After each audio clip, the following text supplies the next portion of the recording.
नमस्कार. Savita smart cooking recipe मराठीमध्ये तुम्हा सर्वांचं खूप खूप स्वागत आहे. कडधान्य म्हटलं की खूप जणांच्या नाकी नऊ येते खायला.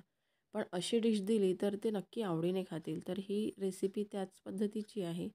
तर ही आहे काबुली चण्यापासून बनवलेला एक नाश्ता आहे. याला फलाफल पण म्हणतात आणि हे एक प्रकारचे वडेच आहे आणि हे टेस्टी इतके लागतात की सगळ्यांनाच खूप आवडतील. तर नक्की करून बघा. आणि माझ्या चॅनलला अजूनपर्यंत सबस्क्राईब केलं नसेल तर प्लीज सबस्क्राईब करा, बेल आयकॉन प्रेस करा. चला सुरू करू या रेसिपीला. तर त्यासाठी मी इथे घेतलेले आहे 1 वाटी काबुली चणा. त्याला रात्रभर भिजत ठेवलेलं होतं. आणि आता हे छान भिजलेले आहेत आणि आपल्याला त्यामध्ये टाकायला लागणार आहे. मी इथे 7-8 मिरची घेतलेली आहे. तर मिरची तुम्ही तिखट खाता त्याप्रमाणे घ्यायचं आहे. 7-8 लसूणच्या पाकळ्या घेतलेल्या आहे. 4 अद्रकचे तुकडे आहेत, कोथिंबीर आहे, हिरवा कांदा आणि तीळ घेतलेला आहे.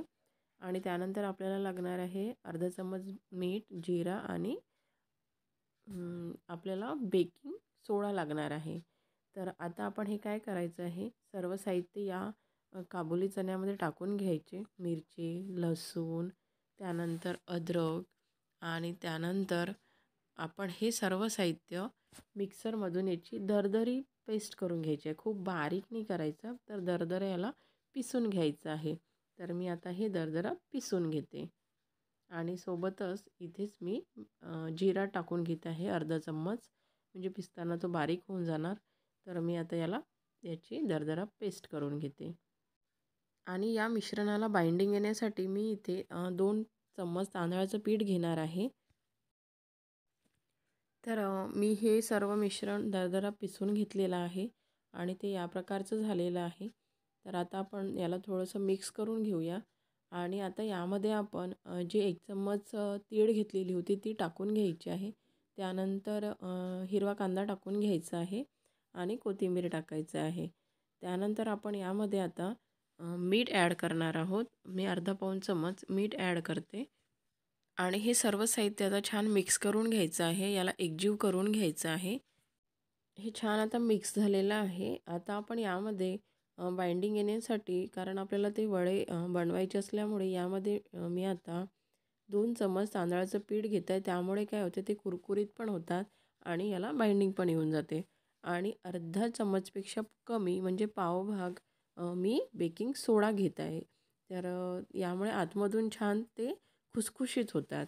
तर आता आपण हे टाकून झाल्याच्यानंतर हे पण छान व्यवस्थित मिक्स करून घ्यायचं आहे. पूर्ण साहित्य एकजीव करून घ्यायचं आहे.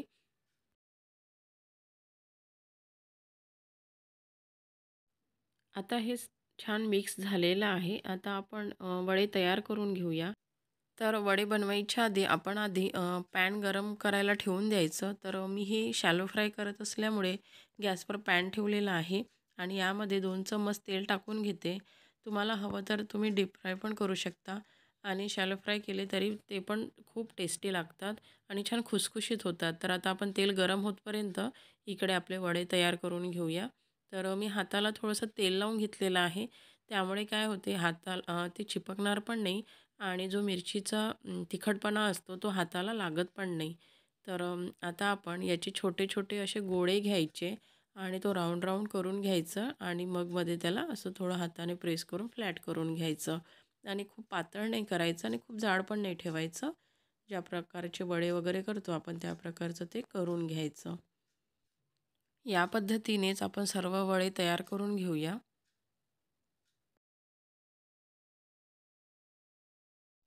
आता अर्धे वडे तयार झालेले आहेत. तर आता आपण ते शॅलो फ्राय करून घेऊया आणि तेल गरम ऑलरेडी झालेलं आहे. तर मी आता यावर एक एक वडे ठेवून देते आणि दोन्ही बाजूने त्याला छान खरपूस होईस्तोपर्यंत शॅलो फ्राय करून घेते आणि गॅस फ्लेम खूप हाय नाही ठेवायची. याला मीडियम फ्लेमवरच शॅलो फ्राय करून घ्यायचं. त्यामुळे ते काय होते, आतपर्यंत छान खुसखुशीत होत जातात. नाहीतर आपण गॅस फ्लेम मोठी ठेवली तर ते वरून जळून जातील. वरूनच फक्त ते कडक येतील आणि मग शिजणार पण नाहीत आतमधलं. तर हे छान मीडियम फ्लेमवरच शॅलो फ्राय करून घ्यायचं आणि दोन्ही बाजूनी छान होऊ द्यायचं. आणि वरून पण याला थोडंसं तेल लावून घ्यायचं, जेणेकरून मग आपण जेव्हा पलटवू त्याला, तेव्हा ते वरून पण छान होणार. तर मी याला तेल लावून घेतलेलं आहे. आता आपण याला पलटून घ्यायचं आहे. तर मी चमचच्या साहाय्याने याला पलटवून घेते आणि वरून पुन्हा त्याला थोडंसं तेल लावून घेते.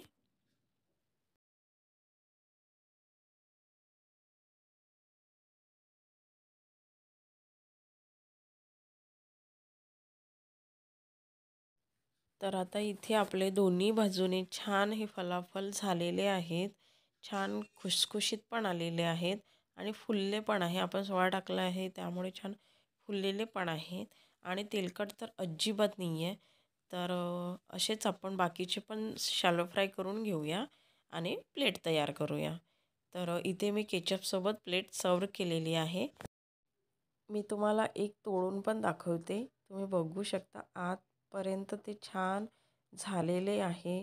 छान शिजलेलं आहे. आपण जरी याला शॅलो फ्राय केलं असलं तरी ते छान खुसखुशीत झालेले आहे आतपर्यंत आणि वरून तर छान क्रंची क्रंची आहेत आणि टेस्ट तर खूप छान लागत आहे. तर तुम्ही नक्की करून बघा. तर अशाच मस्त मस्त आणि छान छान रेसिपीज बघण्यासाठी माझ्या चॅनलला अजूनपर्यंत सबस्क्राईब केलं नसेल तर प्लीज सबस्क्राईब करा. रेसिपी कशी वाटली ते मला नक्की कमेंट्स करून सांगा. बेल आयकॉन प्रेस करा जेणेकरून मी रेसिपी टाकली की तुम्हाला नोटिफिकेशन येऊन जाणार आणि माझ्या बाकी कुकिंग रेसिपीजला लाईक शेअर कमेंट्स करा. Thank you for watching.